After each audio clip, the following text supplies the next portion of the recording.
Paris Business Club, Nathalie Croiset.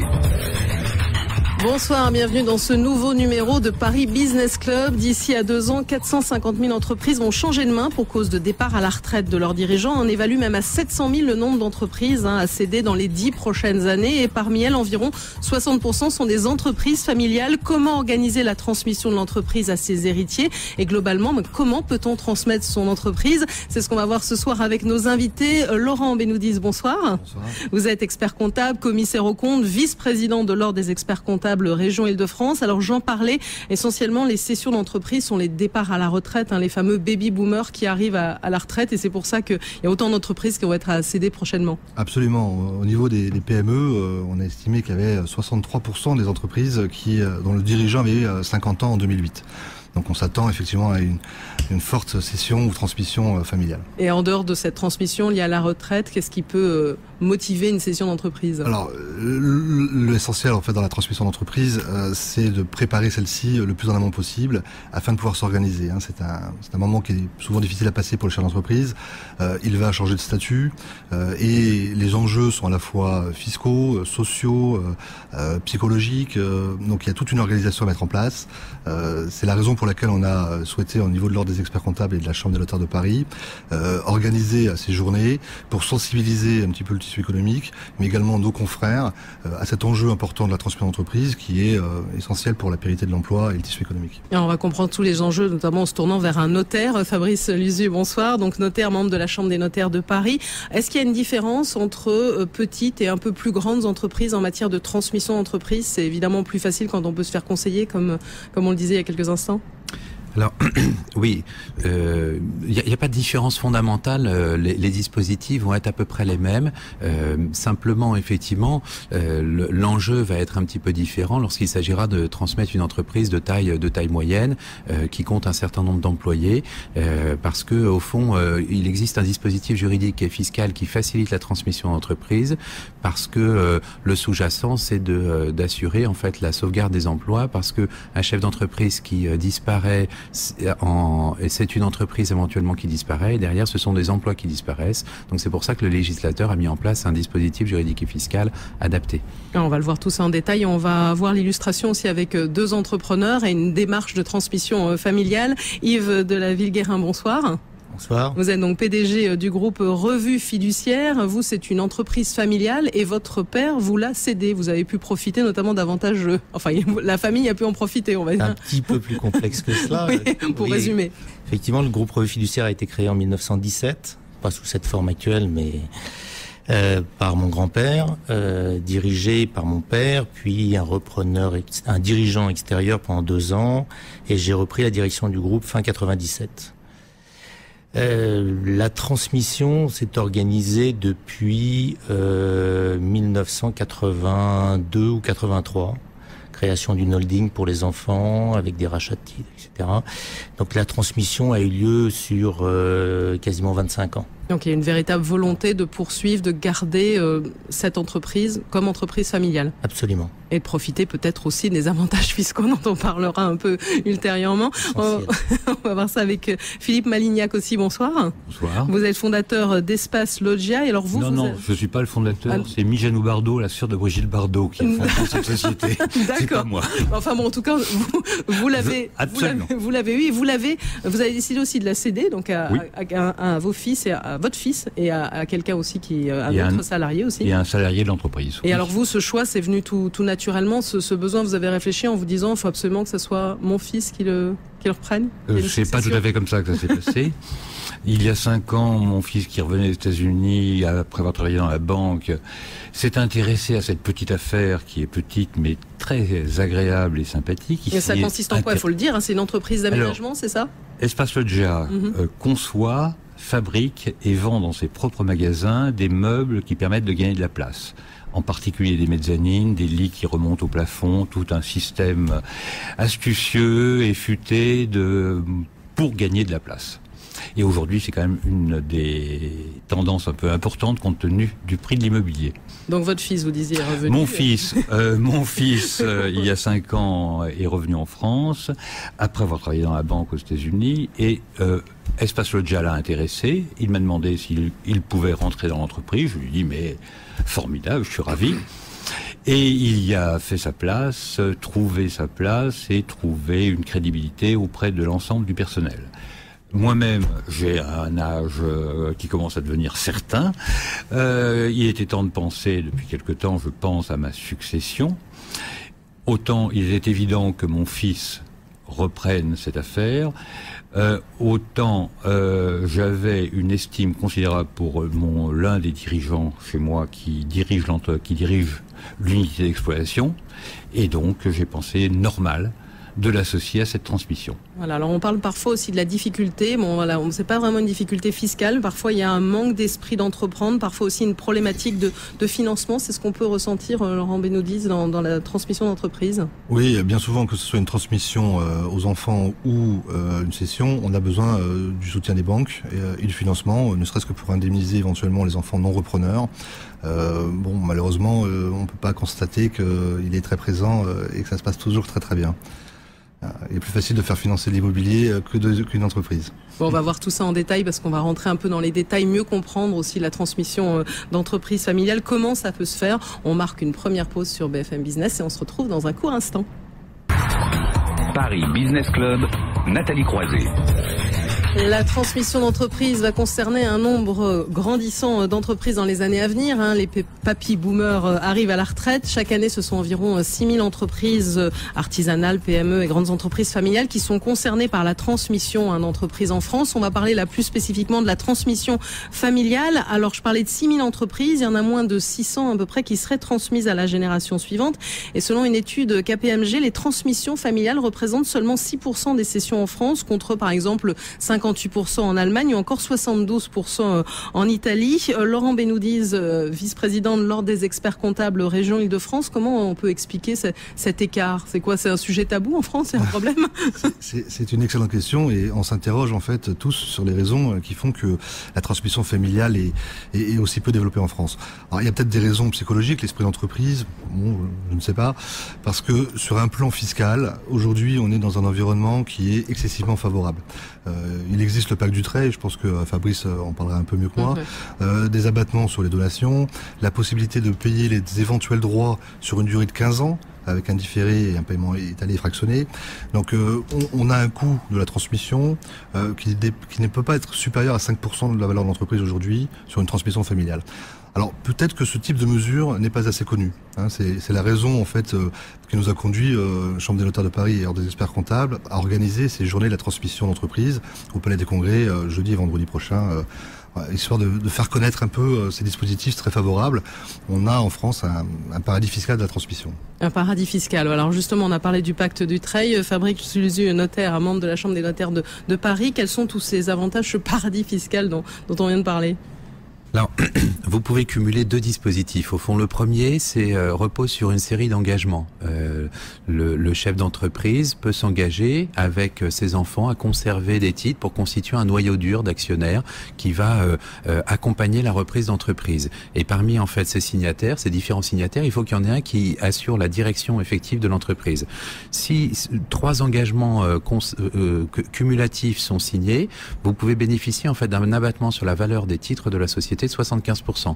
Donc une société qui valait 100 ne vaut plus que 25 pour le calcul des droits de donation. Ça, c'est le premier dispositif qui est le dispositif qu'on qualifie d'engagement loi Dutreil. Il existe à côté de ça un deuxième dispositif qui est le dispositif de paiement différé fractionné des droits de transmission où vous avez la possibilité, l'État finalement donne la possibilité de payer les droits de succession ou les droits de donation en 15 ans. Et moyennant un taux d'intérêt qui aujourd'hui est soit de 0,3% par an, soit de 0,1% par an.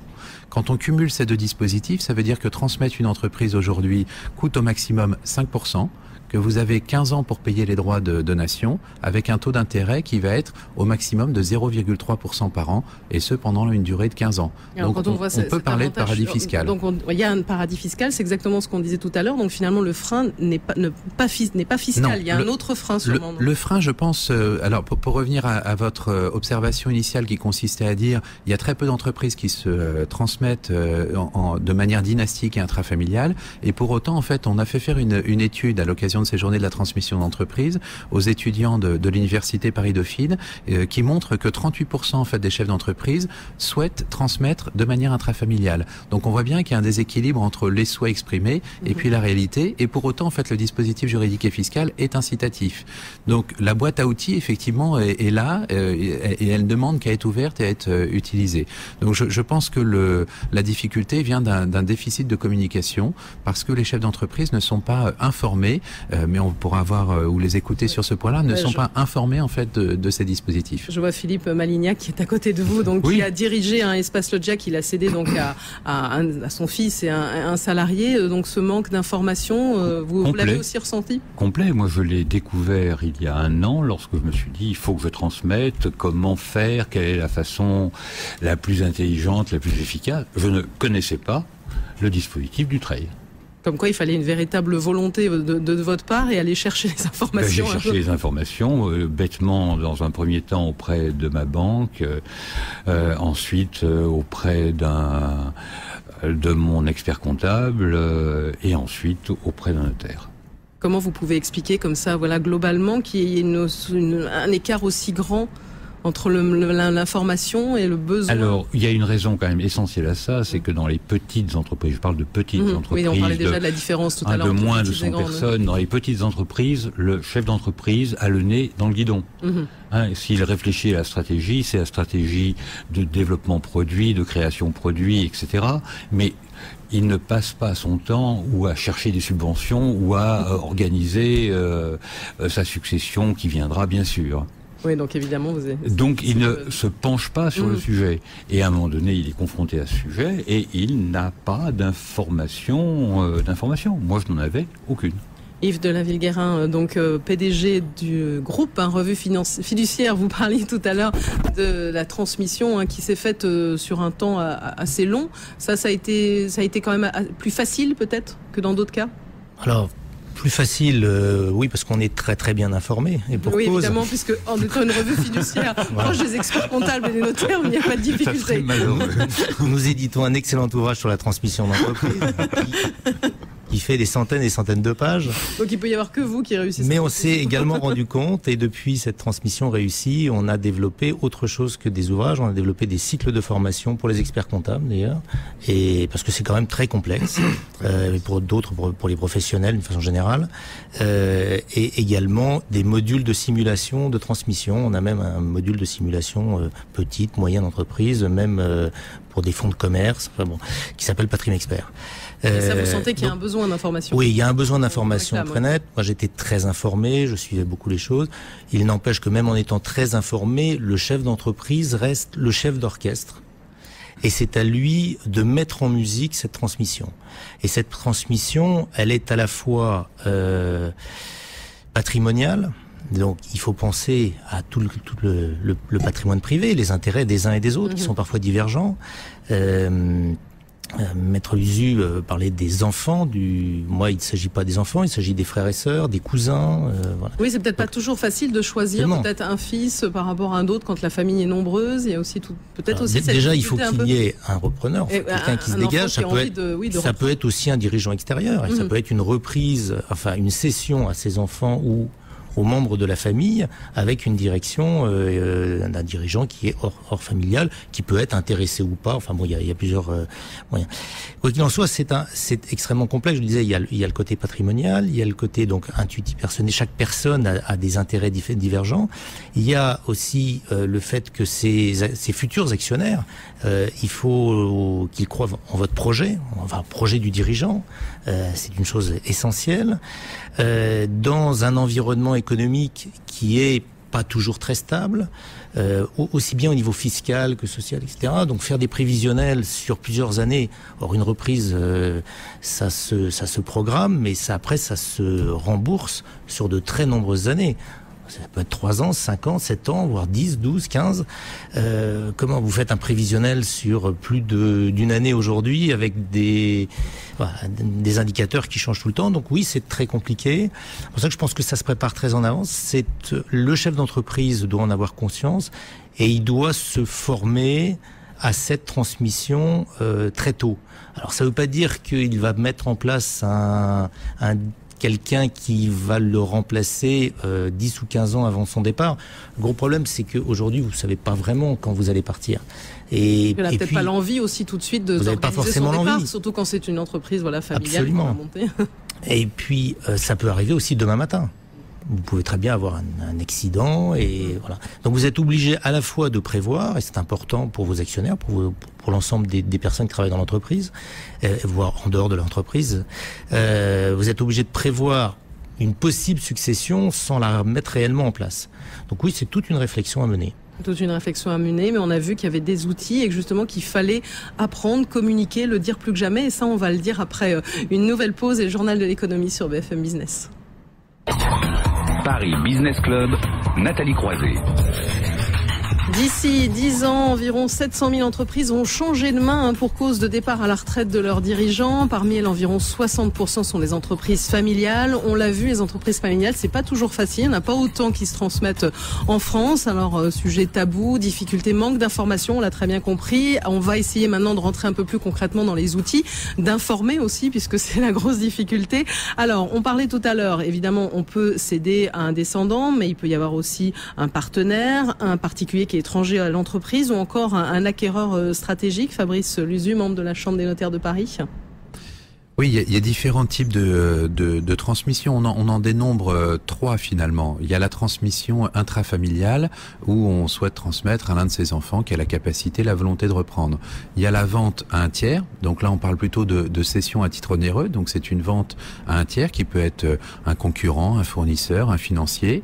Et puis, dernier cas de transmission, il y a la transmission où on va s'appuyer sur un financier, mais on va rester malgré tout en fait à la barre et au pilotage de l'entreprise. C'est ce qu'on appelle des opérations de LBO ou de OBO. Donc je revends une partie de ma société à moi-même et je continue en fait à piloter mon groupe. Voilà les trois cas en fait que nous pouvons dénombrer de transmission d'entreprise. Et est-ce que comment ça se construit? Parce que peut-être on peut y avoir des rencontres aussi, puis tout d'un coup il y a quelqu'un qui se dit voilà, je veux céder mon entreprise, qui se dit par exemple mon fils ne pourra pas la reprendre, mais qu'est-ce que je vais faire maintenant? Alors la question en fait de l'accompagnement effectivement à la transmission est importante parce que une fois la transmission réalisée, c'est la perte d'un statut souvent pour le chef d'entreprise et puis c'est la perte aussi d'une source de revenus, d'une occupation qui, on le disait tout à l'heure, en fait absorbe 110% en fait du temps disponible. Donc il faut en fait dans la préparation à sa transmission effectivement prévoir en fait des schémas de sortie. Donc souvent, d'abord on va s'interroger sur son patrimoine. Qu'est-ce qu'on fait de son patrimoine? Comment structurer en fait le prix de vente qui a été appréhendé? Est-ce que je veux redéployer un nouveau projet professionnel? Et si oui, comment en fait je structure techniquement et fiscalement ce nouveau projet professionnel? Ou est-ce que j'ai envie de capitaliser sur mon expérience, sur mon expertise pour accompagner à mon tour de nouveaux entrepreneurs? Et souvent en fait des chefs d'entreprise qui ont vendu se transforment aussi en business angel pour accompagner de nouveaux entrepreneurs pour faire en sorte effectivement que derrière, parallèlement à la transmission d'entreprise, il y a aussi une transmission en fait de l'esprit d'entreprendre. Alors on a parlé d'une notion importante qui est évaluer son entreprise. Laurent Benoudiz, donc vice-président de l'Ordre d'un des experts comptables région Île-de-France. Est-ce que c'est facile d'évaluer une entreprise? Pas toujours. Vaste question. Pas toujours. Ça demande en fait un travail qui consiste d'abord à auditer l'entreprise, savoir quelles sont ses forces et ses faiblesses. Hein, c'est la première chose. Avant de rentrer dans les chiffres, il faut savoir ce qu'on veut valoriser. Et puis, ça demande aussi à réaliser des prévisionnels. c'est quand même la base de l'évaluation. Faire une projection, ce que les gens achètent, c'est les revenus futurs. Alors le passé, ça permet d'éclairer ce qui va se passer demain, mais c'est quand même ça que l'acheteur va essayer d'appréhender. C'est ce que l'entreprise et le potentiel qu'elle a à générer demain les cash flows positifs. Donc la plupart des méthodes aujourd'hui d'évaluation sont basées d'abord sur une expertise, un audit de l'entreprise, puis ensuite un prévisionnel qui est fait par le management, qu'on va essayer de challenger pour s'apercevoir s'il est consistant, s'il est fiable, et puis une actualisation de ce cash flow sur une durée plus ou moins longue. Philippe Malignac, vous qui avez dirigé Espace Loggia, qu'il avait cédé donc à votre fils, un salarié, est-ce que vous avez senti il y a un bon moment aussi pour transmettre l'entreprise, à la fois dans l'esprit et puis le bon moment pour celui qui cède ou pour celui qui cède.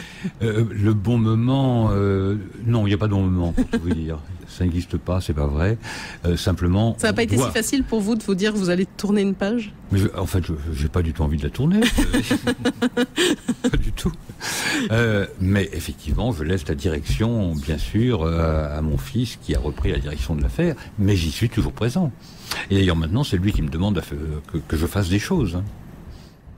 Voilà, donc vous allez y rester finalement. Un petit peu. Oui. Pas vraiment la céder. Yves de la Vigue-Guérin. Si, céder, mais je deviens un employé. Voilà. Ah bah c'est bien que ça vous a inversé les rôles. C'est vie ma vie. Mais Yves de la Vigue-Guérin, donc PDG du groupe Revue Fiduciaire. On a parlé tout à l'heure fiscalement du pacte Dutreil. Est-ce qu'il y a des techniques, on va dire entre guillemets, pour optimiser un petit peu sa transmission d'entreprise? Oui, on a parlé du pacte Dutreil, on n'a pas parlé du démembrement d'actions. Oui, en particulier, voilà. On peut également démembrer une propriété usufruit, donc on réduit encore la note, mais c'est quelque part transmettre un peu progressivement, on va dire, son entreprise aussi, par petits bouts aussi. Ça peut être aussi ça. Ouais. Ça permet de conserver les revenus tout en ayant transmis la nue propriété de ses actions. Après, on peut organiser au sein de holding. Il y a un tas de gouvernance qui s'organise. On est, vous l'avez dit tout à l'heure, on est dans un paradis fiscal de la transmission. Je crois que tout est fait pour permettre que la transmission se passe bien. Et manifestement, on n'a pas les chiffres attendus, escomptés. Et pourtant, c'est essentiel. Donc, il va falloir qu'on travaille au niveau de l'information. C'est fait actuellement. Les journées de la transmission d'entreprise sont un merveilleux exemple. On souhaite qu'il y en ait d'autres. Il y a une vraie volonté aujourd'hui. Et quand il y a une volonté, on y arrive. En quelques années, on est devenu champion d'Europe de l'insertion des handicapés dans l'entreprise. On le dit pas assez. Il y en avait 7000 par an il y a une dizaine d'années. Maintenant, il y en a 10 fois plus. On est capable de faire des choses fantastiques en France. Ce que réclament le plus les chefs d'entreprise aujourd'hui, c'est que les règles ne changent pas. Oui. Aussi bien, parce que parfois on parle aussi de règles qui changent en matière fiscale, on peut en parler aussi, mais il y a aussi globalement, c'est difficile d'avoir des règles précises aussi. À tout niveau, il faut que les règles, qu'on puisse s'appuyer. On parlait tout à l'heure de l'évaluation de l'entreprise. L'évaluation de l'entreprise, elle repose sur le prévisionnel, elle repose sur le produit, sur le marché, sur les hommes. Sur l'équipe dirigeante, sur l'ensemble des salariés, c'est essentiel. Et sur un prévisionnel que vous allez faire, donc une projection, cette projection, vous la faites en fonction des éléments au jour J. Et si vous voulez le faire dans 4-5 ans, c'est très compliqué. Et aujourd'hui, on le voit, c'est très compliqué. Philippe Malignac, vous avez soulevé tout à l'heure quelque chose qui était intéressant, c'était finalement comment on pouvait faire quand on avait à la fois un projet personnel, décider de céder une entreprise, quand on est le nez dans le guidon. Fabrice Luzu, c'est pas si facile d'être en train de préparer sa succession tout en continuant aussi à travailler dans son entreprise. Alors, c'est un exercice extrêmement difficile qu'on demande aux chefs d'entreprise d'organiser la transmission de son entreprise. D'abord, en fait, il faut s'y prendre très longtemps à l'avance. En règle générale, on constate que malheureusement, les chefs d'entreprise ne s'y prennent que 12 mois à l'avance. Et c'est un exercice où il vaut mieux s'y prendre 5 ans à l'avance. Ensuite, ça suppose de constituer autour de soi une équipe. Alors, pour les chefs d'entreprise, ils ont l'habitude de recruter du personnel, des dirigeants, des cadres qui vont venir chacun à leur poste, en fait, remplir un rôle. rôle. Et bien là, en fait, pour aborder sa transmission d'entreprise, je pense qu'il faut recruter son équipe. Donc il faut aller voir son notaire, son expert comptable, son avocat, son banquier, et puis ensuite il faut forcer et contraindre en fait ces professionnels choisis ou retenus à travailler ensemble, parce que le bon schéma de transmission d'entreprise, c'est celui qui va émerger d'une interprofessionnalité où tous les professionnels vont apporter la bonne idée au bon moment pour satisfaire en fait un objectif de transmission d'entreprise.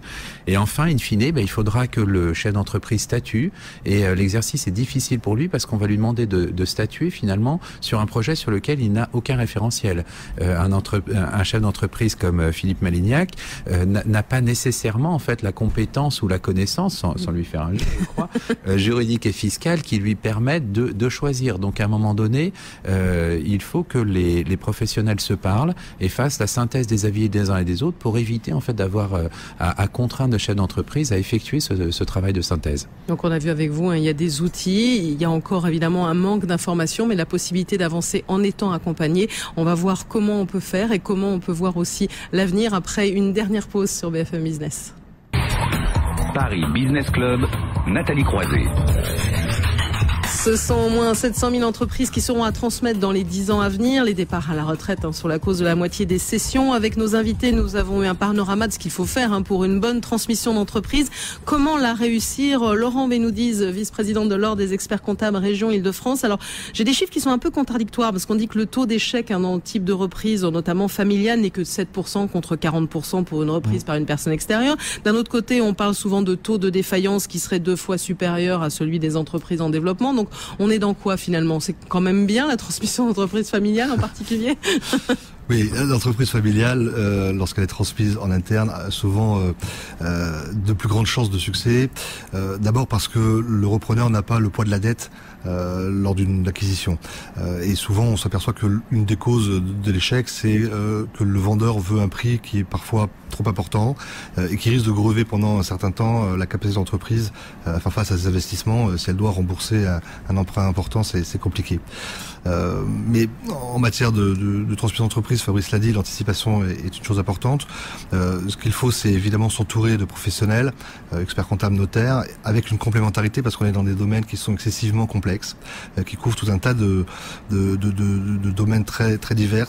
Et seule une équipe compétente est capable de valider l'ensemble des dimensions et d'apporter en fait l'optimisation de l'opération et sa sécurité. Alors, peu importe les chiffres, on va dire Philippe Malignac, vous qui avez dirigé Espace Loggia, qui cédait cette entreprise, ce qui compte aussi pour vous, c'est la pérennité de l'entreprise, la pérennité des emplois aussi. Mais c'est l'essentiel. Une transmission réussie doit avoir des nouveaux dirigeants qui sont capables de pérenniser et de développer l'entreprise. Et c'est le choix du cédant, de la personne qui cède, de trouver les bonnes personnes pour accomplir ce travail.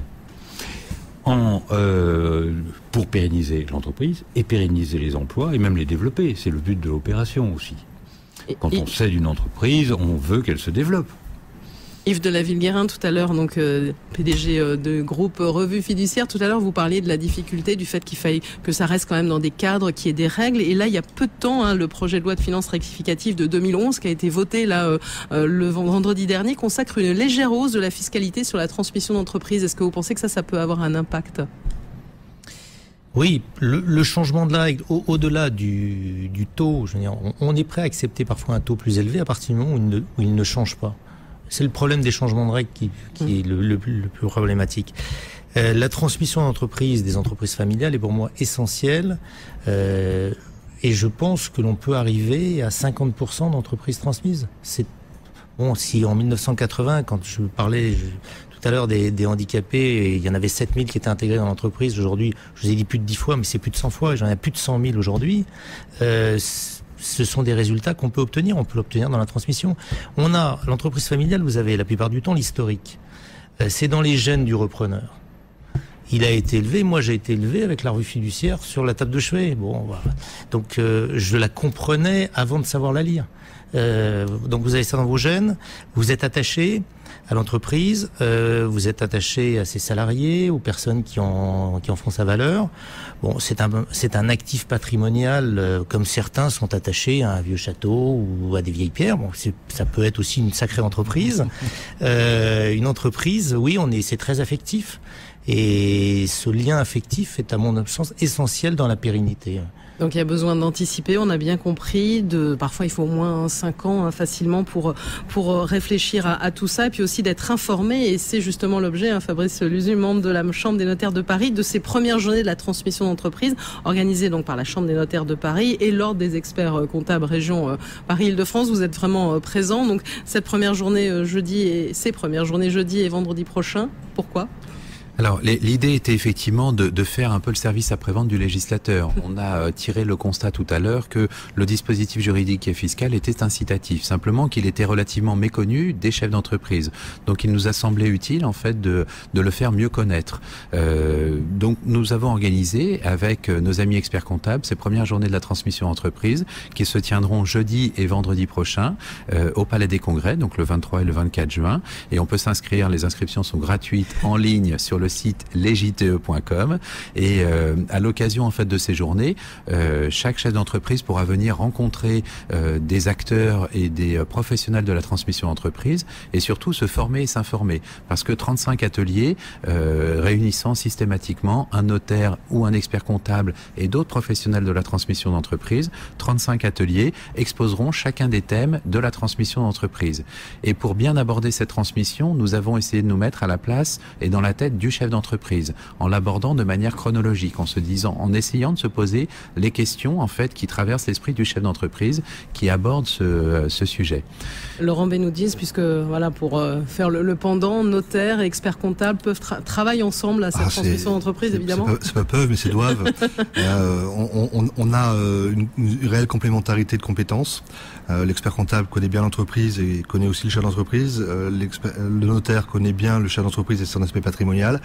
Le fait de travailler ensemble, c'est une vraie richesse pour le chef d'entreprise. Voilà, en tout cas, on a compris qu'il y avait beaucoup d'enjeux, de débats derrière la transmission d'entreprise, qu'il fallait informer plus que jamais comme vous le faites. Et puis surtout, on a compris que derrière tout ça, il y avait beaucoup d'humains, il y avait des hommes aussi qui avaient envie de transmettre aussi ce qu'ils ont fait, ce qu'ils ont construit au fil des années. Donc évidemment, ces journées de la transmission d'entreprise, on l'a bien compris, au Palais des Congrès à Paris, jeudi et vendredi prochain. Merci à tous en tout cas. Et dans un instant, place à Intégral Business. Et demain, c'est Michel Picot que vous retrouverez toujours en direct sur BFM Business à 21h. Très bonne fin de soirée.